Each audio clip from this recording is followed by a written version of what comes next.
Elon Musk जो हैं उन्होंने एक बड़ा इंटरेस्टिंग उन्होंने ट्वीट किया एक्स, और वो कहते हैं कि अगर मैं पहली स्लाइड दिखाऊं, कहते हैं I literally challenge Putin to one on one physical combat, वे पूरे कुश्ती के लिए तैयार हूँ ओवर यूक्रेन एंड माई। अच्छा, यहाँ तक तो बात हो गई। अच्छा, फिर आगे वो कहते हैं my Starlink system is the backbone of Ukrainian army. Starlink मेरा जो है वो बैकबोन है यूक्रेनियन आर्मी के। Entire front line will collapse if I turn it off. पूरी फ्रंट लाइन यूक्रेन की खत्म हो जाएगी अगर मैं अभी स्टारलिंक को बंद कर दूं। What I am sickened by is years of slaughter in a stalemate that Ukraine will inevitably lose. हारना है लेकिन कत्लेआम से मैं बेजार हूं।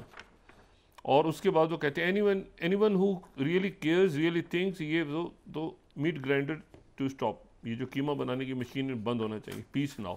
लेकिन इंपॉर्टेंट बात क्या है कि अगर मैं बैकबोन को बंद कर दूं स्टारलिंक सिस्टम को, तो तमाम यूक्रेनियन आर्मी की फ्रंट लाइन कोलैप्स हो जाएगी। ये जो पहला पैरा उन्होंने लिखा है उसकी जो आखिरी 3 लाइंस हैं वो इस पैगाम का निचोड़ है। उसके बाद वो कहते हैं, यहाँ तक तो बात उन्होंने देखा ना, पूरी बैकबोन और आर्मी, अगर हम इसको 2 मिनट रखते हैं तो मैं उसको बात कर लेता इसके ऊपर। Backbone of the Ukrainian army. अब आप देखें स्टारलिंक अगर मैं बंद करूं entire front line will collapse. फिर उसके बाद वो इसी एक और ट्वीट उन्होंने किया एक्स पे, वो कहते हैं place sanctions on top 10 Ukrainian oligarchs.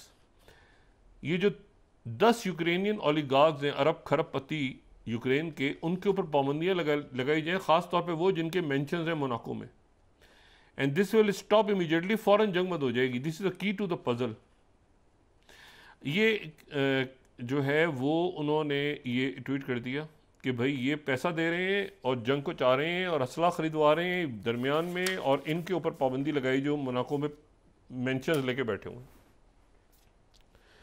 अच्छा, ये स्टारलिंक जो है, स्टारलिंक अगर बंद होता है, ये फौरन जब ये मुलाकात शुरू होने जा रही है तो उन्होंने स्टारलिंक बंद करने का बात करी। इससे पहले इंटेलिजेंस कवर मुकम्मल तौर पर ख़त्म हो चुका है, साइबर कवर भी ख़त्म हो चुका है, फौजी इमदाद भी बंद हो चुकी है, और तेज़ी के साथ रशिया जो है वो आगे यूक्रेन के मुख्तलिफ इलाकों पर कब्जा कर रहा है। ये 2022 में जब जंग शुरू हुई थी यूक्रेन और रूस की, तो उसके 2 या 3 दिन के बाद जो है वो इलॉन मस्क की जो स्पेस एक्स है, उन्होंने स्टारलिंक ये खोल दिया था।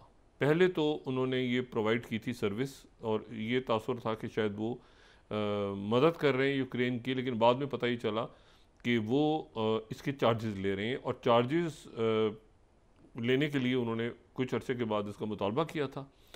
और फिर जो है वो इन्होंने ये कहा था कि मैं इसको बंद कर दूंगा, मैं तो इसको फ्री में तो दिखा नहीं सकता, चला नहीं सकता बहुत अरसे।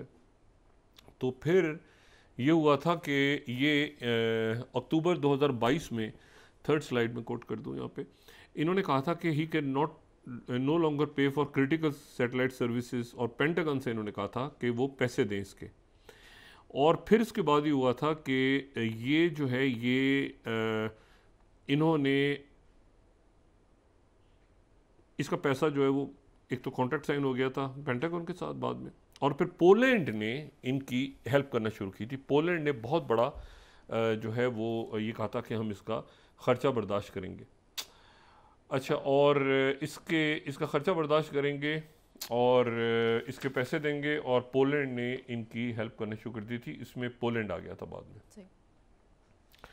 अच्छा, पोलैंड, ये सारा यहाँ पे सिलसिला बना हुआ है, और पोलैंड के जो पोलैंड पे ज़रा हम रुकते हैं ना। पोलैंड पैसे दे रहा था सारे स्टारलिंक को, काफ़ी ज़्यादा जो उनके ये जो सिस्टम्स हैं, इसमें से कोई मेरे ख्याल से 19,500 कुछ 40-45 हज़ार में 19,500 के पैसे जो हैं, वो जो उनके स्पेशल सिस्टम्स हैं इनके,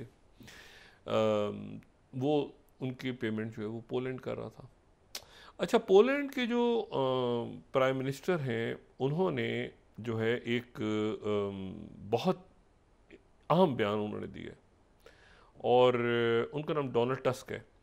वो ये कह रहे हैं कि पोलैंड को न्यूक्लियर वेपन्स बनाने चाहिए, पोलैंड को न्यूक्लियर वेपन्स बनाने चाहिए, न्यूक्लियर ऑप्शंस की तरफ पोलैंड को बढ़ना चाहिए।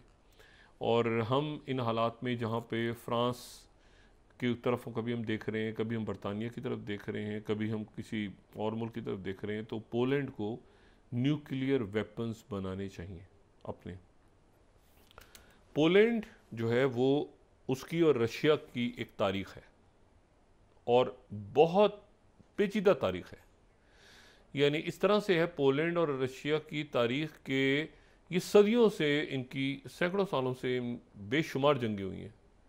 और एक दौर ऐसा भी आया कि जो पोलैंड यानी जो पोलैंड के लोग हैं उन्होंने मॉस्को पे कब्ज़ा कर लिया था, ऐसा भी हुआ है। ये जंगें इतनी, और फिर उसके बाद जो है वो 19वीं सदी में, 18वीं 19वीं सदी में रशिया जो है वो पोलैंड के ऊपर आ गया और पोलैंड के ऊपर कब्ज़ा कर लिया। पोलैंड के अंदर फिर वो मुख्तलिफ़ तहरीकें चलती रहीं और पोलैंड दरमियान में ये हो गया था कि ये जो पिछली सदी के अख्ताम में, यानी पहली जंग अज़ीम से पहले, जो रशिया है वो पोलैंड को जर्मन सैटेलाइट स्टेट समझता था, क्योंकि जर्मनी के साथ मिल गए थे पोलैंड के लोग रशिया से आज़ादी के लिए।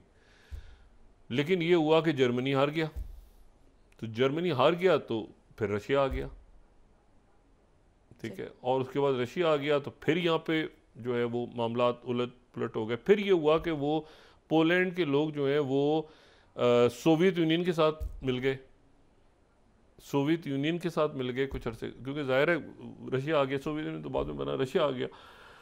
उसके बाद ये बड़ी कॉम्प्लेक्स हिस्ट्री है।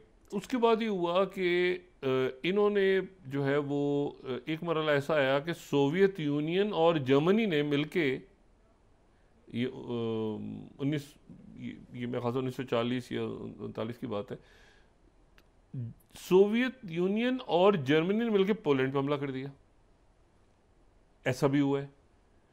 और फिर उसके बाद जब, क्योंकि जर्मनी के साथ थे, तो जर्मनी जब शिकस्त खा गया, यानी वहाँ पे हिटलर और उससे पहले जो विमर स्टेट थी, तो उसके बाद ये हुआ कि जब, इसीलिए वो बात करते हैं ना, वो याल्टा कॉन्फ्रेंस में जब ये मिले तीनों, चर्चिल और रूजवेल्ट और जोसेफ स्टालिन, तो बात कहते हैं कि अक्सर जो है इनमें ये बात होती रही कि जी पोलैंड के अंदर, पोलैंड की जो वो है बॉर्डर्स हैं वो क्या होंगे। जोसेफ स्टालिन इस बात में इंटरेस्टेड थे कि पोलैंड जो है ना, पोलैंड और रशिया के, मैंने आपसे कहा ना कि बहुत पुराने इनके, और फिर ये हुआ कि वो पोलैंड का जो नक्शा है वो जोसेफ स्टालिन की मर्ज़ी के मुताबिक बना, और उसके नतीजे में ये हुआ कि अच्छा, जब ये जंगें दरमियान में होती थी ना, तो ये आखिरी जंग हुई ना, तो पोलैंड उसमें जीत गया, लेकिन बहुत सारे इलाके पोलैंड के हाथ से निकल गए। बेलारूस निकल गया, बेलारूस पोलैंड का हिस्सा था, बेलारूस, यूक्रेन, लिथुआनिया, ये इलाके निकल गए, ये उनकी स्टेट्स बन गए। तो बड़ी बड़ी कॉम्प्लेक्स हिस्ट्री है। लेकिन पोलैंड जो है ना, वो फिर जब ये सरजंग शुरू हुई तो उसमें आप देखें ना कि वार्सा पैक्ट, तो वार्सा तो पोलैंड में है, तो वार्सा पैक्ट और ये सारा जो हमें नज़र आ रहा है वो मुकम्मल तौर पर सोवियत ब्लॉक में चला गया। फिर खैर जब बर्लिन वॉल गिरी और उसके बाद सारे मामलात हुए, तो पोलैंड के अंदर हमेशा, क्योंकि एक तारीखी तौर पे, अच्छा इसका एक मजहबी एंगल भी है, पोलैंड और रशिया का जो तनाव है ना, इसका एक मजहबी एंगल भी है। मजहबी एंगल ये है कि जब ये हुआ था ना ग्रेट शिज़म, जो 1054 में जो ग्रेट शिज़म हुआ था, जिसमें दो हिस्सों में तकसीम हो गई थी ईसाइयत, और एक जो बन गया था, एक बन गए थे रोमन कैथोलिक, यानी जो रोमन चर्च से थे, और दूसरे जो ऑर्थोडॉक्स थे, जिनको कॉन्स्टेंटाइन, सेंट कॉन्स्टेंटाइन या कुस्तुनतुनिया